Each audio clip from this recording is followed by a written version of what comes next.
So I'm going to end this story with a story about Franklin and Winston that I think really summarizes their relationship. So immediately after Pearl Harbor, Churchill basically runs down to the dock and jumps on a boat, and they come across the Atlantic to visit with Roosevelt in Washington. He spends Christmas at the White House. There's a famous photograph of them watching the Christmas tree being lit. He stays in the Lincoln bedroom just down the hallway from FDR. And they bring the military leaders together to start plotting the strategy for how they're going to fight this war. And while the military leaders were talking, Winston and Franklin were really busy trying to put together this international coalition of countries that are going to fight fascism all around the world.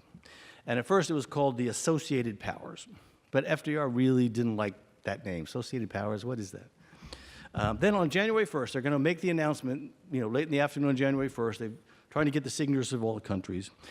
FDR has this brilliant idea. We're going to call it the United Nations. So he rolls down the hall, barges into Winston Churchill's room, and says, "Winston, I've got it." And Winston is standing there stark naked, having just gotten out of the bathtub.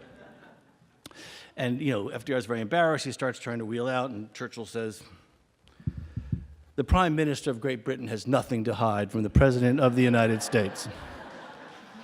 And thus, in the same instant, those two phrases, United Nations and special relationship, were born.